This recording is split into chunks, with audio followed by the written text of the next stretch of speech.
साबिक fast bowler speedster Shoaib Akhtar press conference कर रहे हैं। रियलिटी पे पहुंच जाएं, उसके बाद हमें फैसला करना है कि हमने जाना किस तरफ है। सीज फायर होते रहेंगे, बहुत अच्छी बात है। हिंदुस्तान पाकिस्तान ताल्लुकात बढ़ाए, हिंदुस्तान को जरूरत है पाकिस्तान की, वो यहीं से जाना है उसने 48 कंट्रीज में, चॉइस ही नहीं है।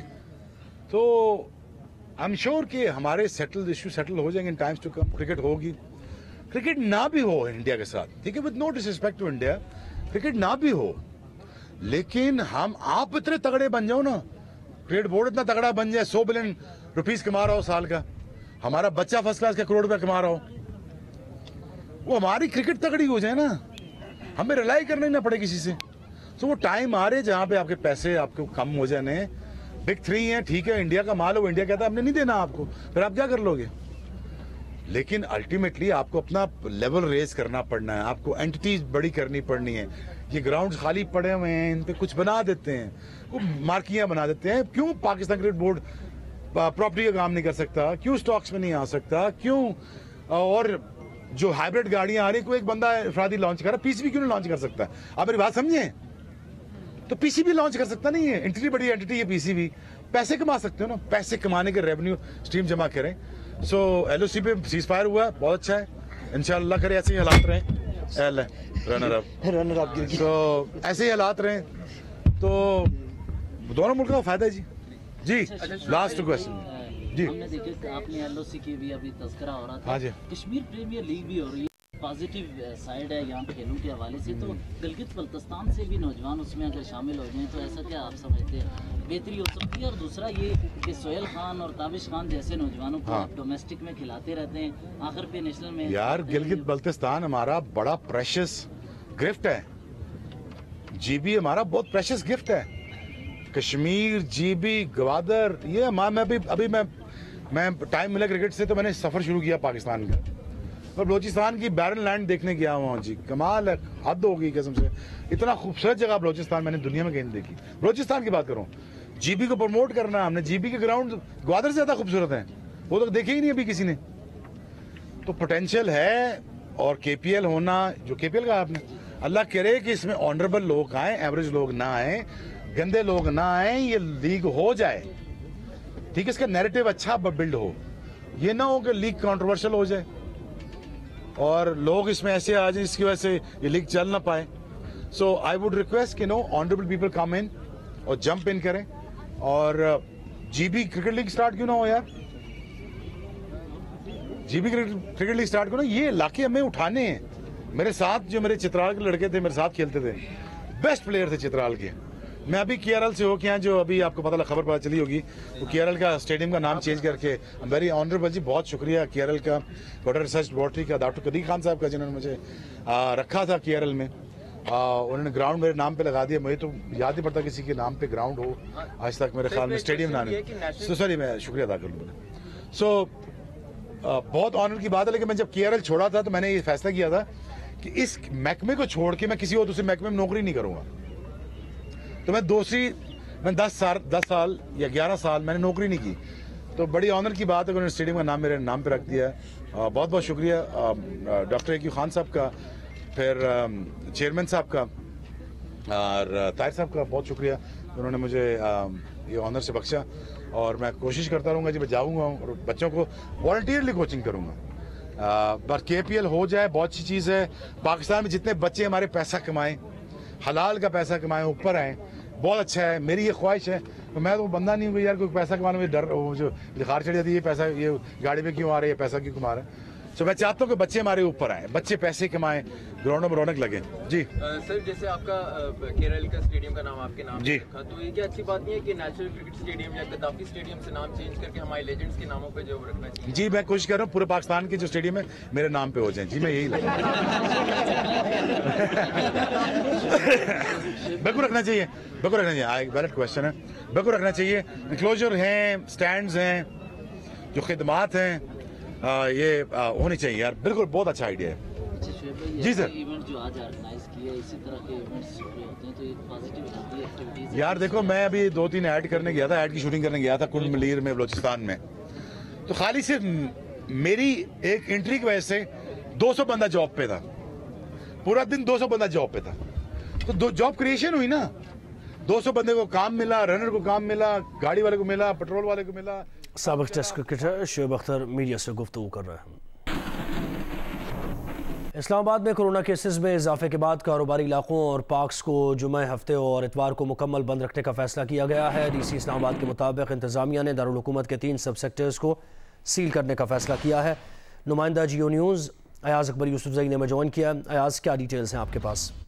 देखिए जी, कोरोना के जो बढ़ते हुए केसेस इस हवाले से इस्लामाबाद इंतजामिया ने एक नोटिफिकेशन जारी किया है। जो डिप्टी कमिश्नर हमजा शफकात, जो डिस्ट्रिक्ट मजिस्ट्रेट भी होते हैं, उनके ऑर्डर से ये नोटिफिकेशन जारी हुई, जिसमें 3 सब सेक्टर्स को सील किया गया है, जिसमें I-84, F-11-1 और I-10-2 शामिल हैं। इन तमाम सब सेक्टर्स को आज रात से सील किया जाएगा और कारोबारी इलाकों और तफरीह पार्कों को जुमा, हफ्ता और इतवार को मुकम्मल तौर पर बंद रखा जाएगा। नोटिफिकेशन के मुताबिक जितने भी त्यौहार हैं और इज्तिमात हैं, उनके लिए जो NOC पहले से जारी किया हुआ था उसको कैंसिल कर दिया गया है और किसी भी तरह की इनडोर सरगर्मियों की इजाजत नहीं होगी। इसके साथ साथ खुले मकामात पर 300 से ज्यादा अफराद पर इज्तिमा पर पाबंदी है और वो भी सिर्फ 2 घंटे के लिए उनको इजाजत दी गई है।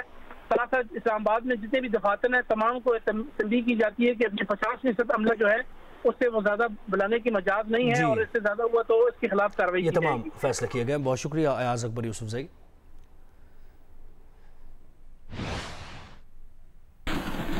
गुजरात के अजीज भट्टी शहीद अस्पताल में बेड्स की कोई कमी नहीं। कोरोना मरीजों के लिए मुख्तस 111 ऑक्सीजन बेड्स में से 50 अब भी खाली हैं। अस्पताल के MS ने NCOC से जारी बयान को यकसर मुस्तरद कर दिया। MS डॉक्टर आबिद गौरी का कहना है कि 398 बेड्स सेंट्रल ऑक्सीजन की सहूलत के साथ मौजूद हैं।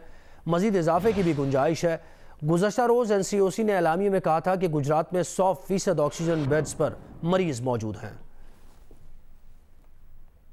अजीज भट्टी शहीद टीचिंग हॉस्पिटल 492 बेड पे मुश्तमिल है। यहाँ पे इस वक्त 398 बेड्स ऐसे हैं जहाँ पे हमने सेंट्रल ऑक्सीजन सप्लाई का इंतजाम किया हुआ है और इन 398 में से 111 को इस वक्त हमने कोरोना के लिए डेडिकेट किया है और इन 111 में से इस वक्त हमारे पास 61 पेशेंट्स मौजूद हैं। इनकी वजह से ये बेड ऑक्यूपाइड है। अभी भी हमारे पास इस वक्त 50 बेड ऐसे हैं जहाँ पे हम कोरोना के पेशेंट को एडमिट कर सकते हैं और अगर खुदा न खास्ता अगर ज़रूरत पड़ती है तो हमारे पास 398 बेड इस हॉस्पिटल में आउट ऑफ 492 मौजूद हैं और उनको हम इस काम के लिए इस्तेमाल कर सकते हैं। हम डे टू डे इसको असेस कर रहे हैं। सबसे पहले हमने इसके लिए जो है ना, हमने सिर्फ 41 बेड रखे थे जब पेशेंट बिल्कुल कम हो गए थे।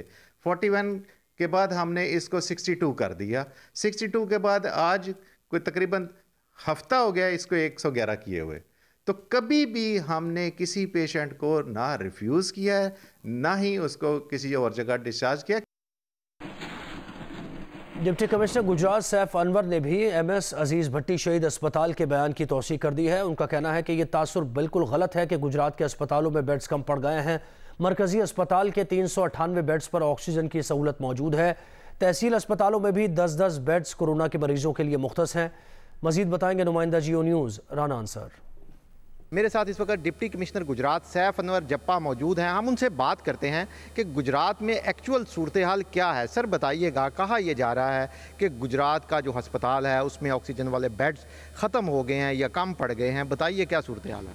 पहले तो मैं इस इम्प्रेशन को बिल्कुल डिनाई करता हूँ कि बेड्स हमारे पास ख़त्म हो गए हैं। अल्हम्दुलिल्लाह हमारे पास सफिशेंट तादाद में बेड्स अवेलेबल हैं। इस वक्त भी 111 बेड हमने मुख्तस किए हुए हैं, बाकी 50 बेड इस वक्त भी हाई फ्लो ऑक्सीजन के बेड अवेलेबल है। पास सफिशिएंट रिसोर्सेज हैं। जो THQ लेवल का हॉस्पिटल है वहाँ 10 बेड मुख्तस कर दिए हैं। कोरोना वार्ड वहाँ भी बना दिया है।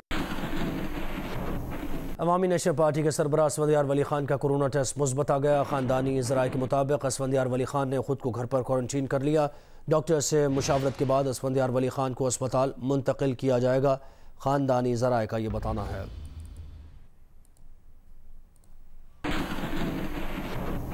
कराची आर्ट्स काउंसिल में जारी अदबी मेले में जहां मुख्तलिफ मौज़ूआत पर गुफ्तगू की जा रही है, वहीं हर मौजू पर किताबें और मुख्तलिफ सौगात भी इस मेले का हिस्सा हैं। तफसीलात बताएंगे नुमाइंदा जियो न्यूज़ राना जावेद। जी बिल्कुल, कराची आर्ट्स काउंसिल में 3 रोज़ा अदबी मेले का तीसरा रोज़ है और जिस तरह 2 दिन यहाँ मुख्तलिफ सियासी, समाजी और ज़ुबान की तारीख के हवाले से मुआशरती मसाइल, जोग्राफियाई मौज़ूआत पर गुफ्तगू हुई, इसी तरह आज भी मुख्तलिफ सेशंस रखे गए हैं जिसमें लियारी के हवाले से जो है अहम प्रोग्राम है, बलोच हिस्ट्री के हवाले से मुख्तलिफ प्रोग्राम हैं, बच्चों के हवाले से मुख्तलिफ प्रोग्राम है, ख़वातीन के हवाले से मुख्तलिफ प्रोग्राम है। ये तो अदबी बहस हैं, अदबी मुबाहिसे हैं जो जारी रहेंगे, लेकिन इसके साथ साथ मुख्तलिफ जो सिंध के बड़े राइटर्स हैं और वो राइटर्स जिन्होंने सिंध से मुताल्लिक या सिंधी ज़ुबान से मुताल्लिक, जोग्राफिया से मुताल्लिक मुख्तलिफ किताबें लिखी हैं, उनकी किताबें यहाँ जो हैं वो पेश की गई हैं। थोड़ी बाहर की जानिब एक हिस्सा रखा गया जहाँ सिंधी सकाफत के हवाले से जो ड्रेसेस हैं, हैंडी क्राफ्ट हैं, शो पीसेज हैं, वो फ़रोख्त किए जा रहे हैं और साथ ही सिंध के मुख्तलिफ इलाकों के जो सौगात है जिनमें खासतौर पर अचार बहुत मशहूर है, वो अचार भी फ़रोख्त किया जा रहा है। इस तरह इस वक्त कराची आर्ट्स काउंसिल जो है वो मिनी सिंध का मंजर पेश कर रहा है। हर इलाके से ताल्लुक़ रखने वाला शख्स जो है कराची सिंधी अदबी मेले में मौजूद है। वफाकी वज़ीर साइंस और टेक्नोलॉजी फवाद चौधरी कहते हैं अपोजिशन सियासी नाबालिगों के हाथों अपनी सियासत को गिरवी न रखे। मरियम और बिलावल को पाकिस्तान की सियासत का कोई तजुर्बा नहीं, बड़ी लीडरशिप को पॉलिसी अपने हाथ में लेना चाहिए, पाकिस्तान के मफाद में फैसले करें, लॉन्ग मार्च कैंसिल करें, हमारे साथ बैठें, इस्लाहात पर बात करें। हम चाहते हैं मुस्तकबिल के इलेक्शन को साफ शफाफ बनाएं। कहा नवाज शरीफ बानी MQM की तरह बनना चाहते हैं लेकिन उनका अंजाम याद रखें। जावेद लतीफ़ तो एक मोहरा है लेकिन उनके बयान से हर पाकिस्तानी का दिल दुखा है।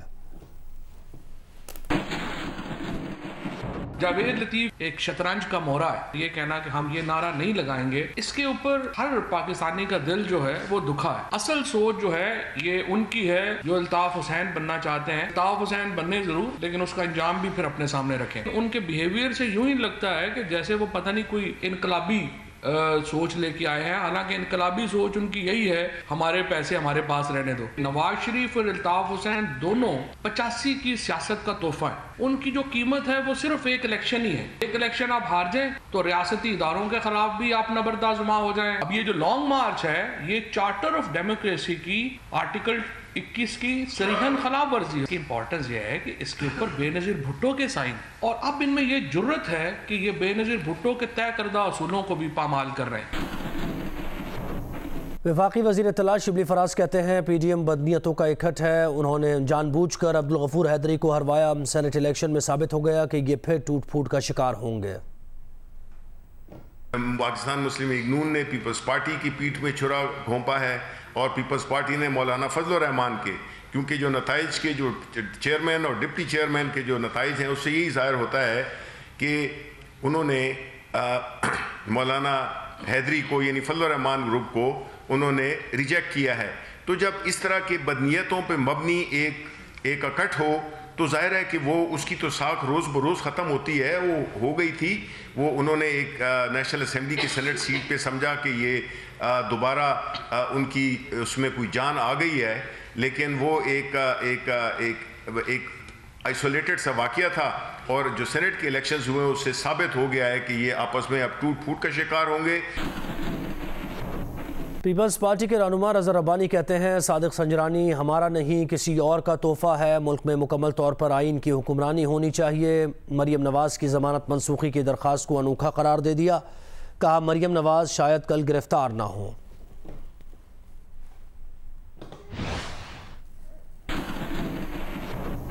सीट बेल्ट ना बांधने पर सेनेटर फैसल जावेद का इस्लामाबाद में चालान हो गया। फैसल जावेद ने इस्लामाबाद ट्रैफिक पुलिस की तारीफ करते हुए कहा कि वो सीट बेल्ट नहीं बांधने पर मुआज़रत ख्वाह हैं। ट्रैफिक एहलकार ने उन्हें पहचानने के बावजूद चालान किया।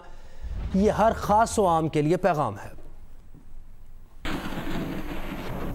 दुबई एक्सपो 2020 में पाकिस्तान पवेलियन की तामीर मुकम्मल करके पवेलियन पाकिस्तान इंतज़ामिया के सुपुर्द कर दिया गया। तकरीब में मुशीर बराए तिजारत और सरमायाकारी अब्दुल रज़्ज़ाक़ दाऊद शरीक हुए।